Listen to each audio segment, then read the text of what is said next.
Arrestato un piromane accusato anche di detenzione di armi. Ruspe in azione alla presenza del ministro Carfagna.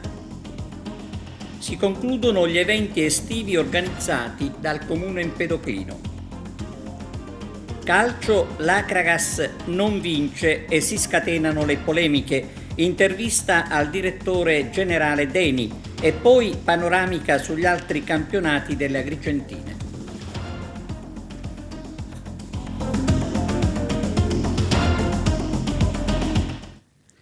Benvenuti a TVA Notizie. Incendio doloso e detenzione di armi. Finisce ai domiciliari un pastore di Santa Elisabetta. I dettagli nella conferenza stampa al comando provinciale dei Carabinieri. Arturo Cantella.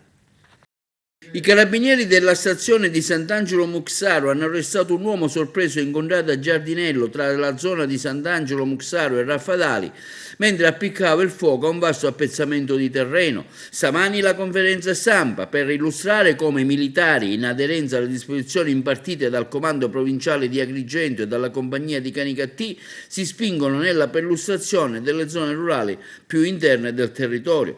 Durante il servizio di pattuglia, mentre si percorreva un tratto isolato del territorio premontano, si scorgevano da lontano un individuo fermo sul ciglio della strada ad ammirare il fuoco che aveva appena fatto divampare. Immediatamente i carabinieri si precipitavano e mentre il malvivente risaliva sull'auto con la quale era giunto si dava alla fuga, uno dei militari tentava di domare l'incendio con l'estintore in dotazione, mentre l'altro carabiniere inseguiva con l'auto di servizio il piromane.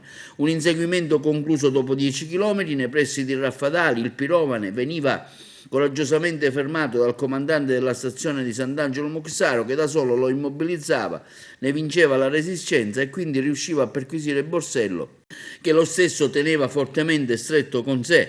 All'interno il maresciallo trovava una pistola calibro 7,65 con matricola Brasa, dotata di ben 2 caricatori, con complessivi 14 proiettili, quindi 2 coltelli a serramanico di genere vietato e naturalmente un accendino.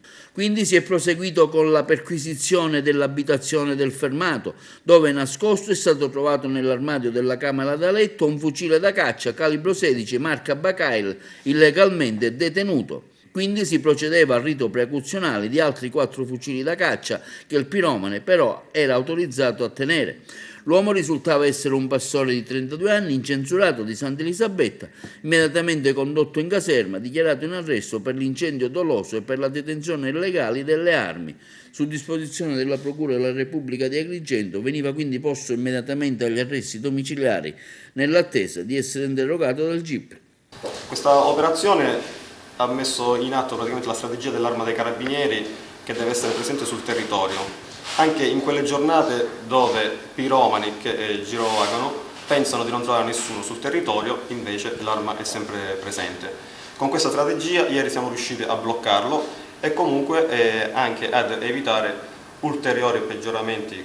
Magari poteva utilizzare l'arma contro qualche persona o perché se le portava appresso tipo un giocattolino, cioè per lui era normale avere secondo lui la pistola addosso.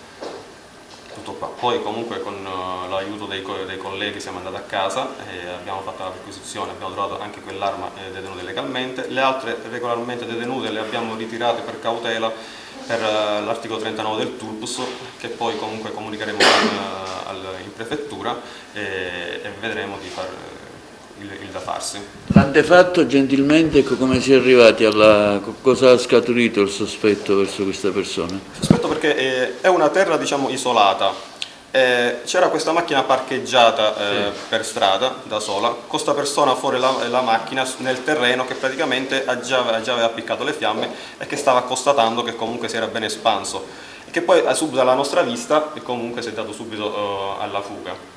È salito in macchina e infatti il collega è rimasto con l'estintore dell'autovettura a spegnere le fiamme, io con l'autovettura ho fatto circa 10 km di inseguimento e riuscendola a bloccare e poi comunque con quella resistenza che opponeva aveva già fatto nascere il dubbio che in quel borsello c'era qualcosa di grosso, infatti è nata che all'interno c'era questa pistola che con matricola Brasa ben punzonata e quindi un'arma clandestina.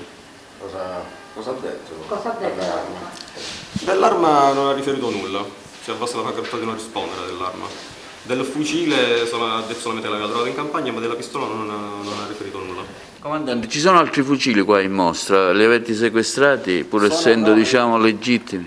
Quindi quelli legalmente detenuti sono stati ritirati cautelativamente. Quindi poi all'autorità di interesse sarà comunicato immediatamente che prenderà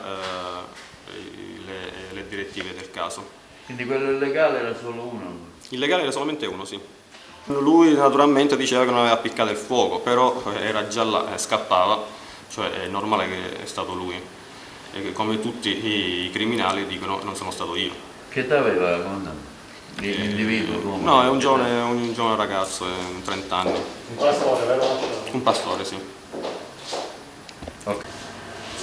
Il soggetto è stato portato in caserma, dichiarato in arresto per l'incendio che ha appiccato, la detenzione illegale delle armi clandestine, dell'arma clandestina, quella illegalmente detenuta, e quindi su disposizione dell'autorità giudiziaria è stato messo agli arresti domiciliari in attesa di essere interrogato dal GIP. Stiamo conducendo le indagini in questo momento per capire il motivo di questa azione, che è evidentemente dolosa. Questo soggetto è un pastore di Santa Elisabetta. La dinamica sembrerebbe quella tipica dei pastori che nelle aree rurali accendono il fuoco magari per procurarsi un pascolo per loro stessi, forse per qualcuno, forse lo fanno per qualcuno perché hanno la disponibilità, la conoscenza di queste aree particolarmente recondite. Stiamo verificando. Ruspe in azione a Messina per demolire la baraccopoli dell'Annunziata alla presenza del ministro Mara Carfagna. Gli abitanti delle baracche di Messina presto potranno lasciare le fatiscenti strutture per andare a vivere in case normali. Le ruspe sono entrate in azione per demolire la terza baraccopoli cittadina, quella dell'Annunziata, dopo quelle di Case d'Arrigo e Fondo Saccà, già portate a termine dal comune. Una svolta storica per la città dello Stretto. Alle attività che hanno preso il via nel fine settimana ha presenziato anche il ministro per il Sud Mara Carfagna. La maggior parte delle baracche erano sorte nel dopoguerra. Adesso, dopo una lunga attesa, finalmente il via libera alle ruspe, con un cronoprogramma che dovrà essere realizzato in pochi anni grazie ai 100 milioni di finanziamenti stanziati dal governo nell'ambito dei fondi per lo sviluppo e la coesione e altri 100 milioni in arrivo per il progetto pilota di Messina. Sono ritornata a distanza di 4 mesi proprio per rendermi conto di persona di come procedono i lavori. Ho già detto prima in prefettura che la vicenda di Messina è fortemente simbolica, intanto perché rappresenta un modello di governance efficiente. Lo Stato ha deciso, ha stanziato dei soldi, il rappresentante dello Stato sul territorio, il prefetto di Stani, coordina tutte le operazioni, il sindaco, la politica, il sindaco Cateno De Luca realizza gli interventi che sono stati programmati e per i quali tra l'altro si è battuto moltissimo, sollecitando l'attenzione dell'opinione pubblica nazionale su questo tema. Devo ringraziarli tutti moltissimo, sono stati davvero molto bravi perché in pochi mesi hanno messo in piedi un sistema molto efficiente che ha già portato alla demolizione di alcune baracche come quella che abbiamo visto stamattina e che proseguirà nei prossimi mesi anche attraverso il rispetto di un cronoprogramma che oggi abbiamo approfondito nei dettagli nella riunione tecnica in prefettura. Quanto ha contribuito la pandemia a dare questa spinta decisiva? Perché qua era impossibile convivere in tempi di pandemia. Sicuramente la pandemia ha contribuito, ma ha contribuito soprattutto la consapevolezza che, come dicevo prima, questa vergogna andava cancellata e la vicenda di Messina è simbolica anche per questo, perché rappresenta un po' il compito che mi sono data da Ministro per il Sud, quello di cancellare le tante vergogne meridionali, le tante vergogne del Sud. Questo è il quarto intervento di demolizione, ne abbiamo fatti già 3 perché in questi 3 anni abbiamo lavorato molto, abbiamo ottenuto oltre 200 milioni di euro di finanziamenti, aspettavamo la legge speciale per velocizzare i procedimenti, la presenza del Ministro per la seconda volta significa che il Governo finalmente dopo tanti anni di disattenzione invece è concentrato quasi nel farsi perdonare, nel non conoscere un problema così delicato qual è il lebbrosario di Messina. Abbiamo definito un cronoprogramma che ha questi tempi. Entro 24 mesi, nei prossimi 24 mesi è previsto che tutte le famiglie vengano trasferite in nuove unità abitative entro 3 anni, sempre da ora, quindi 36 mesi, che si completino le azioni di demolizione e di bonifica. Per un totale di 2100 appartamenti e famiglie. Sindaco, intanto c'è da mettere in sicurezza queste aree in attesa del completamento del programma. Quanto accaduto nei giorni scorsi con gli incendi Camaro ma anche Rione Santa Chiara, lei ha parlato anche di una volontà probabilmente di qualcuno di intervenire con questi incendi, ma ci sono delle discariche. Allora come si interviene in attesa delle demolizioni? Intanto responsabilizzando chi sta lì, perché la discarica certamente non si va dal centro città a buttare l'immondizia lì, prima questione. Seconda questione, non si va ad incendiare quel luogo dall'esterno, quindi lo dico senza mezzi termini. Atteggiamenti del genere non accelerano i procedimenti e sicuramente non danno corsie preferenziali a luoghi dove si verificano questi fenomeni. Noi stiamo facendo, per quanto riguarda già queste situazioni tipo Camaro sottomontagna e quant'altro, già ci sono le gare in corso. Oggi tocca all'Annunziata, tra un mese toccherà a Camaro sottomontagna, entro dicembre toccherà a Fondofucile. Il lavoro è stato avviato, che nessuno si permetta di fare forzature o di strumentalizzare questo momento, perché non l'abbiamo consentito e continueremo a non consentirlo. È stata una riunione molto operativa, ci siamo confrontati su diversi aspetti. Ci rivedremo anche a Roma per approfondire ulteriori questioni che comunque possono incidere sul lavoro che stiamo mettendo in campo, però sono molto soddisfatta della piena apertura, della massima disponibilità che sto incontrando sia a livello centrale ma anche a livello naturalmente locale, e quindi questo l'ho voluto sottolineare. C'è una grande concordia, c'è una grande unità di intenti. Possiamo affermare che i tempi saranno rispettati? C'è il primo step che prevede entro il 31 dicembre almeno l'impegno dei primi 75 milioni di euro.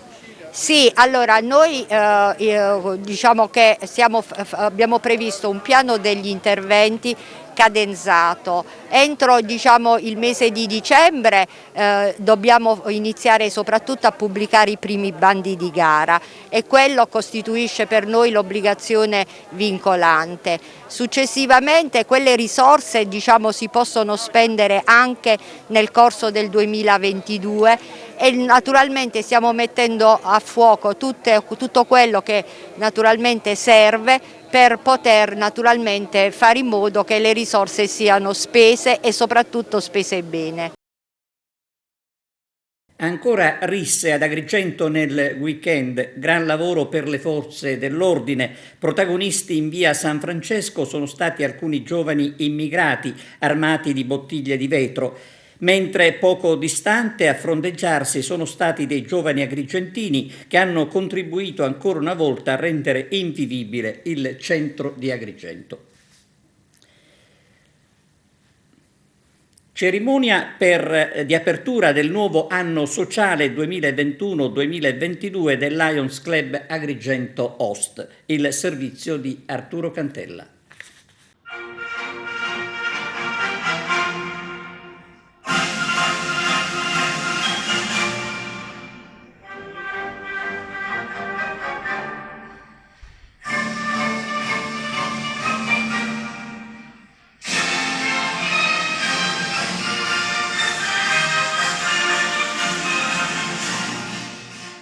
Cerimonia di apertura del nuovo anno sociale 2021-2022 del Lions Club Agrigento Host. Nella cerimonia, che si è svolta nella cornice dell'Hotel della Valle, del nuovo presidente Giuseppe Caramazza. All'evento erano presenti anche diverse rappresentanze di altri club agrigentini e non solo, premiati nel corso della cerimonia anche i soci più anziani del club, Calogero Bellavia, Calogero Savatteri e Piero Lovullo. Quindi il benvenuto a un nuovo socio del club, il medico Silvia Caramazza, da tempo impegnata fattivamente anche nel campo dell'accoglienza ai migranti.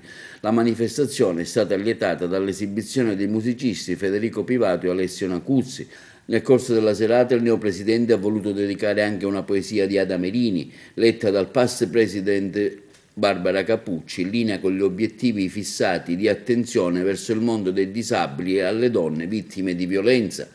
Quindi l'intervento del pass governatore Valerio Contraffatto, presente insieme a Salvatore Malluzzo, presidente del Leoclub Agrigento Osso, al tavolo della presidenza, ha dato il benvenuto ai presenti e al nuovo presidente, insieme al suo staff, formato da Adriano Barba, segretario, Luigi Ruoppolo, tesoriere, e Maria Di Pasquale, cerimoniere. Quindi l'augurio verso il raggiungimento degli obiettivi e alle iniziative che seguiranno nell'ambito dello spirito leonistico del We Serve. Sì, abbiamo iniziato l'anno sociale già con dei servizi importanti. Il primo, l'Italia Tutto in Bici per Amore, l'abbiamo svolto sotto il Tempio di Giunone e abbiamo affrontato una tematica importante quale la mancanza delle infrastrutture della provincia di Agrigento e l'assenza totale di fondi previsti nel PNRR. A seguire abbiamo svolto un altro service di solidarietà, un service distrettuale, Una mano a chi ha bisogno. Ci siamo prodigati per raccogliere degli indumenti per i profughi afghani. Adesso stiamo svolgendo altri service in programma. Il primo sarà la mezza maratona, la 17ª edizione della mezza maratona della Concordia, che si terrà domenica 10 ottobre, e altri servizi che cercheremo di dare una mano di aiuto a chi è nel bisogno, alle donne vittime di violenza, alle persone con disabilità, agli anziani, e poi naturalmente non mancheranno i servizi cittadino, un progetto per la mia città, anche altri servizi che riguardano l'ambiente, la salute, i giovani. Cerchiamo di poter fare qualcosa per il territorio e per questa comunità.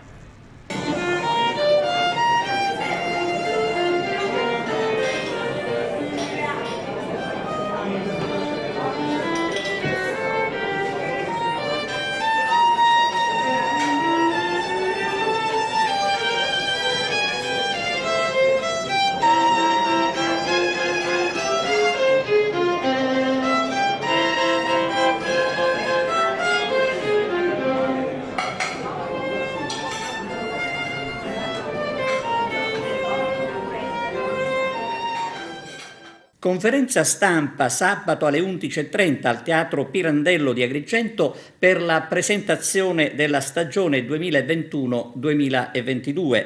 A presentare il nuovo cartellone saranno il presidente della Fondazione Teatro Pirandello, Gaetano Aronica, e il direttore Calogero Tirinnocchi, con il sindaco Franco Miccichè.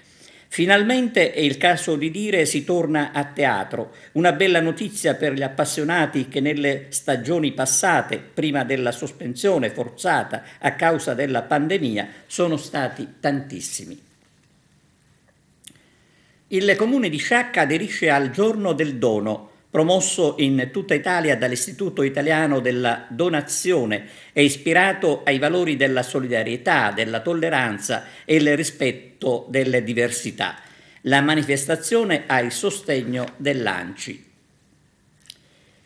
Conclusi gli eventi estivi organizzati dal Comune di Porto Empedocle dal titolo Città in Movimento. Arturo Cantella.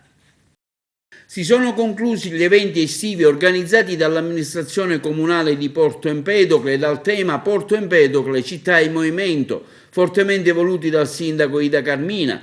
Tra queste l'inaugurazione del nuovo campo sportivo interamente ristrutturato che ha visto la presenza del giocatore di fama nazionale Totò Schillaci. Quindi nella giornata di domenica presso la villetta di via Catania all'altipiano Lanterna l'installazione di una targa a ricordo in memoria del grande professore Pasquale Riguccio, maestro di musica, allietata anche dalla presenza della banda musicale guidata dal maestro Franco Scibetta. A seguire l'inaugurazione dell'impianto di illuminazione attorno alla torre Carlo V, una zona riqualificata intorno alla struttura portuale.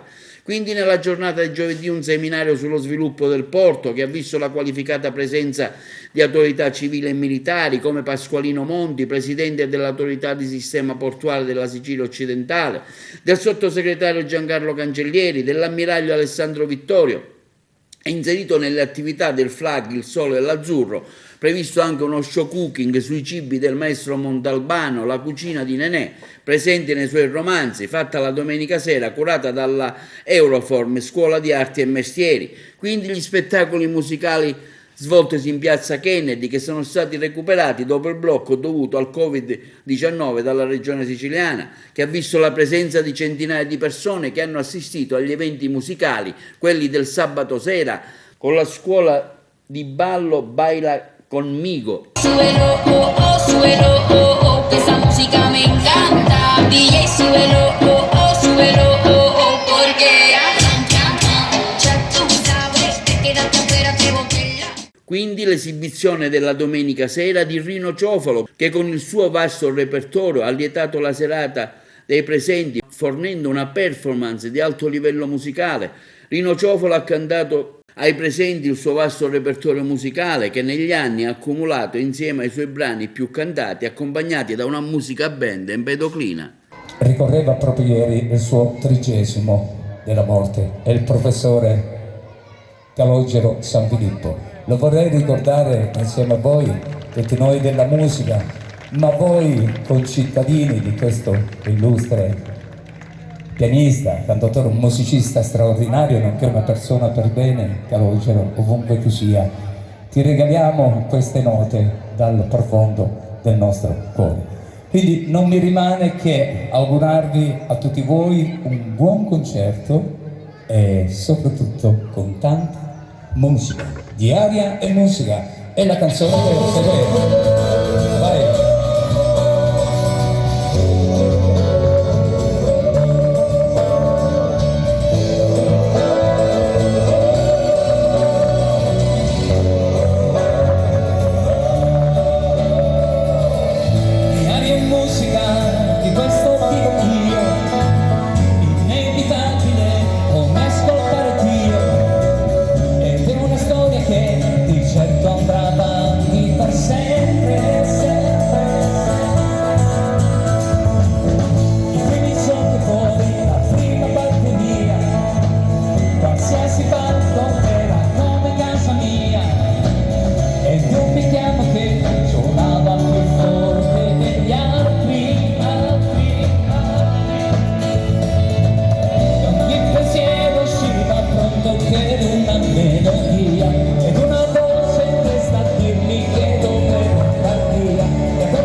Il Ministero dell'Agricoltura boccia la Sicilia ed è polemica. Vediamo. Tutto da rifare. La Regione presenta progetti al Ministero delle Politiche Agricole da finanziare col Recovery Fund, ma riceve una clamorosa bocciatura. Oltre 60 progetti presentati al Dicastero, 32 quelli che finiscono nel decreto, ma tutti nel terzo elenco, cioè quello dei progetti ritenuti non ammissibili. Centinaia le proposte presentate da altre regioni e finanziate dalle misure del PNRR destinate agli investimenti nella resilienza dell'agrosistema irriguo per una migliore gestione delle risorse idriche. Dalla Basilicata alla Calabria, dal Friuli Venezia Giulia all'Emilia Romagna, la Lombardia e il Piemonte, tutte regioni che hanno ricevuto l'ok ai loro progetti, tranne però la Sicilia. Bocciato il maxi progetto da oltre 63 milioni di euro per la sostituzione delle condotte in amianto a Dittaino, così come quello per la rete irrigua dipendente dall'invaso Gibbesi per un valore da oltre 31 milioni di euro, e ancora il progetto definitivo per l'alimentazione a gravità della vasca Alta Martusa di Caltabellotta e per l'irrigazione delle Contrade Castello e Scirinda di Ribera con utilizzazione delle acque delle dighe Prizzi e Gammauta per un valore di quasi 40 milioni di euro. A disposizione in questo ambito le risorse del PNRR ammontano in totale a 1,6 miliardi di euro. Complessivamente solo i 32 progetti presentati dalla Regione e respinti dal Ministero avrebbero impegnato risorse per oltre 420 milioni, ma la Sicilia almeno a questo giro non vedrà neppure un euro. Pioggia di critiche dalle opposizioni. Secondo il segretario PD Anthony Barbagallo si tratta di un'occasione persa gas che avrà pesanti ricadute sul sistema agricolo, sulle imprese del settore e per il sistema di gestione idrica che si sarebbe potuto ammodernare. Questa bocciatura è il frutto della superficialità con cui la giunta Musumeci si è approcciata al PNRR, conclude, costringendo così la Sicilia a restare indietro mentre le altre regioni corrono. Parla invece di vergogna, a cui siamo ormai tristemente abituati a causa di un'amministrazione incapace di realizzare progetti meritevoli di finanziamento, il deputato 5 Stelle Luigi Sunseri, che annuncia un atto parlamentare ispettivo per comprendere le ragioni che hanno determinato la bocciatura da parte del Ministero e per individuare le responsabilità di questo ulteriore fallimento. Ma se le opposizioni si scagliano contro la macchina amministrativa regionale, a puntare il dito direttamente contro Roma è l'assessore all'agricoltura Toni Scilla, che parla di atteggiamento ostile da parte del ministro. Putuanelli sembra verciola con l'agricoltura siciliana, ammette Scilla, e precisa inoltre di non conoscere ancora le motivazioni della bocciatura dei progetti e non ci risulta, aggiunge ancora l'assessore, che il ministero abbia nominato un'apposita commissione per valutare progetti in questione. Non ci può essere agricoltura italiana senza agricoltura siciliana. Putuanelli, conclude Scilla, è davvero un nordista. Mercoledì alle 11 a Largo Savoia a Canicattì verrà scoperto un busto in bronzo del giudice beato Rosario Livatino. L'opera è stata donata dalla locale banca a San Francesco. Pausa per la pubblicità. Linea alla regia. E siamo giunti allo sport. L'Acragas fermata dal Marsala ed è già polemica. Carmelo Lentini e poi l'intervista al direttore Deni. Un dolce Onorio Marsala, generoso e combattivo, ma anche più rafforzato rispetto alle prime gare di campionato, ferma sul nulla di fatto l'Acragas, apparso troppo lezioso e prevedibile. Purtroppo si tratta di un punto che non va tanto in classifica generale, basta guardare i risultati delle altre dirette concorrenti che lottano per l'alta classifica. Durante i 90 minuti non sono mancate le occasioni per passare, ma le imprecisioni degli avanti ed anche gli errori hanno consentito al guardaspali di casa Bevilacqua di mantenere indenne la propria porta. Praticamente è stata una giornata positiva per il Marsala, che interrompe la serie negativa, riesce a guadagnare il primo punto della stagione e guarda al futuro con la speranza di scalare la classifica generale. Cosa dire dell'Acragas? È troppa fretta a chiudere la gara, ma oggi è mancata soprattutto la concentrazione e l'agonismo giusto per accaparrarsi l'intera posta in palio. La gara ha avuto inizio con ritardo per il reperimento delle seconde maglie da parte del Marsala, si è giocata a Paceco a porti chiusi. Poteva dunque essere una giornata interessante per l'Acragas se oggi avesse superato in trasferta la squadra del Marsala. Invece a guadagnarci più di tutte sono Canicattì, che spugna il rettangolo di gioco del Casteltermini, Mazzarese che passa a Monreale e il Don Carlo Misilmeri che ottiene 3 punti a Castellammare e si pone a un solo punto con la vetta. Grazie ai risultati di oggi sono 3 le attuali battistrada. Canicattì, Mazzarese e Nissa con 10 punti, inseguita ad un passo dal Don Carlo Misilmeri. Staccate di 3 invece ci sono con 7 punti Acragas, Castellammare e Mazzara. Il Canicattì è passato a Casteltermini grazie alle reti di Iraci, Gouillet e di Mercurio, mentre il Profavara vince la sua prima partita di campionato grazie alle marcature di Cucuzza e Bamba. Ottimo punto esterno dello Sciacca, che ferma sul nulla di fatto la capolista Nissa. Comunque questi sono i risultati della quarta giornata. Castellammare Don Carlo Misilmeri 0-2, Casteltermini Canicattì 0-3, Favara Cus Palermo 2-0, Marsala Acragas 0-0, Mazzara Parmonval 2-1, Monreale Mazzarese 0-1, Nissa Sciacca 0-0, mentre è stata rinviata a data da destinarsi per Covid Marineo Enna. Direttore Giuseppe Deni, ieri l'Acragas ha pareggiato contro l'ultima della classe, il Dolce Onorio Marsala, una prestazione non brillante. Lei oggi è un po' amareggiato. Sì, certamente non sono contento della prestazione e la prima cosa da fare è chiedere scusa alla tifoseria però è meglio chiarire alcuni punti, perché sennò si rischia di buttare il bambino con l'acqua sporca, per cui bisogna fare chiarezza, non bisogna essere ostaggio di qualcuno che rema contro questa società per il semplice motivo che non riceve biglietti omaggio o che non si fanno entrare in campo per alcune foto di rito.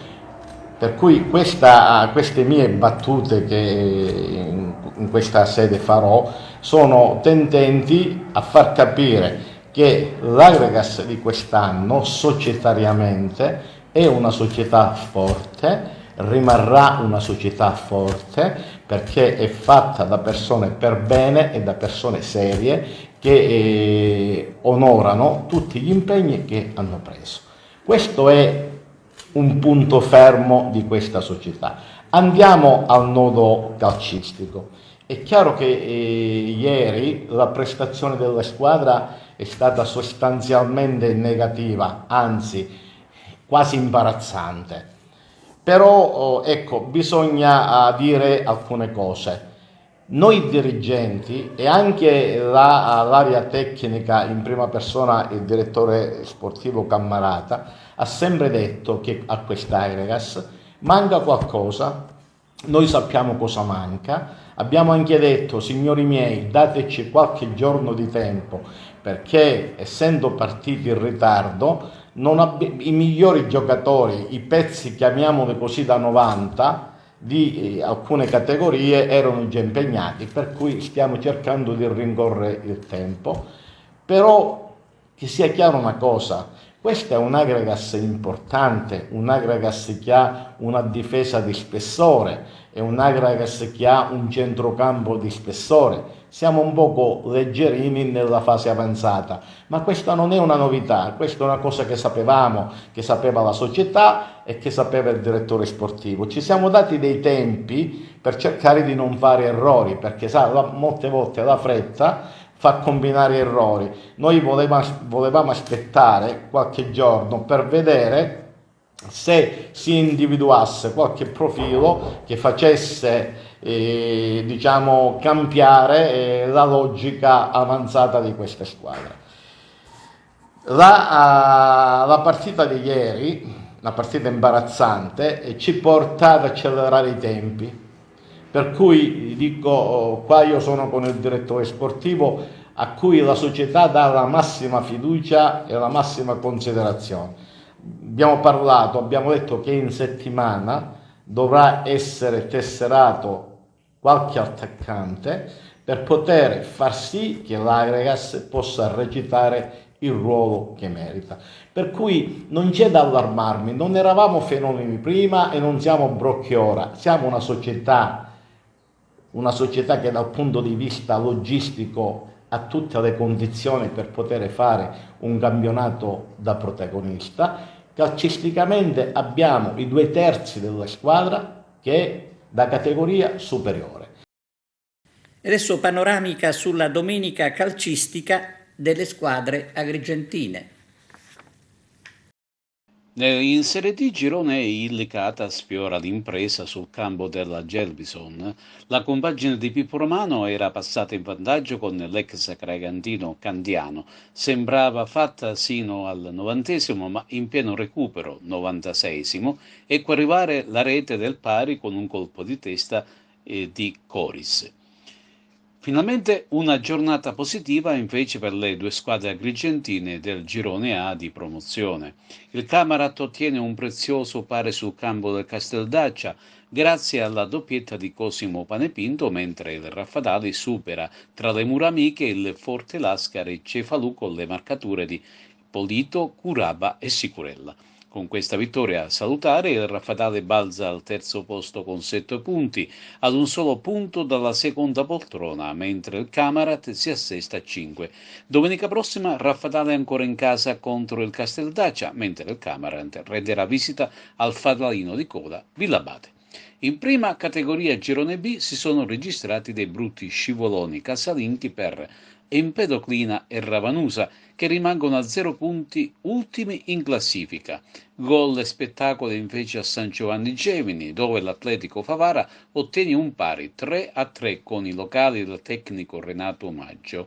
Le reti favarese portano la firma di Bonaffino, Fanara e Piazza, mentre per il Gemini Fame e Mangiapane su calcio di rigore e quindi Petruzzella. In classifica generale il Gemini si ritrova un gradino in più con un solo punto, mentre l'Atletico Favara con 4 scivola in seconda posizione dietro Aspra e Bagaria, avanti di 2 punti a quota 6.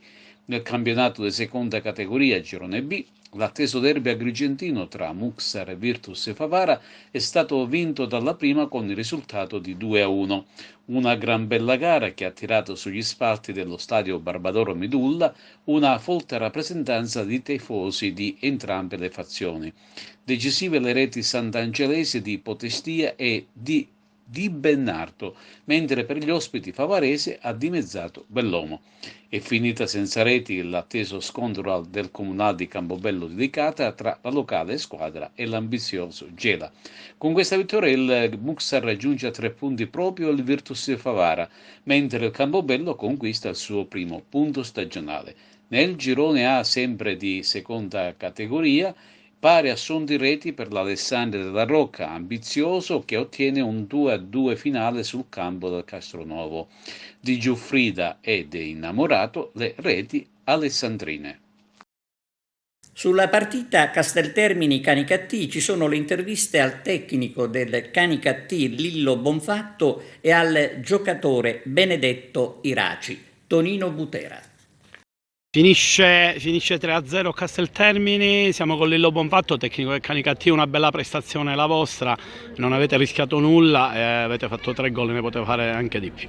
Sì, siamo contenti perché i ragazzi l'abbiamo preparata bene durante la settimana, sapevamo l'importanza di questa partita, sapevamo pure di affrontare una squadra che era assatanata dei punti, visto che ne aveva pochini, però non è stata così semplice, siamo stati bravi a sbloccarla e poi a gestirla. Abbiamo sbagliato qualcosa sotto porta, però va bene così.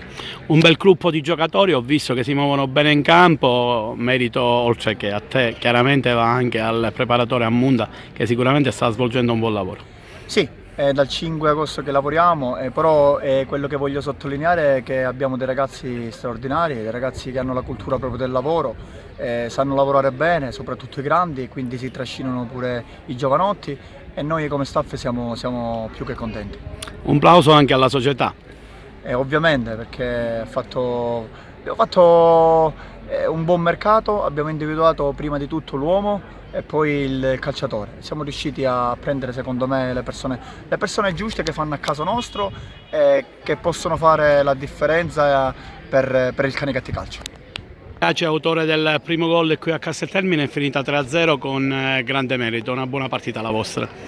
Sì, penso che stiamo crescendo come squadra sotto tutti i punti di vista, sotto tutta la durata della partita e questo è il nostro obiettivo. Penso che oggi abbiamo dimostrato di essere una squadra e questo è quello per cui noi stiamo lavorando. Un campionato difficile, nel Canicattì può essere uno delle protagoniste se continua a giocare, ad impegnarsi come ha fatto oggi qui a Casteltermini. No, noi abbiamo solo un obiettivo, l'obiettivo è la partita successiva, preparare partita dopo partita e poi quello che verrà poi si vede. Una cosa è certa, ci divertiamo in settimana, prepariamo le partite in modo corretto e quindi pensiamo partita dopo partita. Bene, era questa l'ultima notizia, grazie per averci seguito, arrivederci.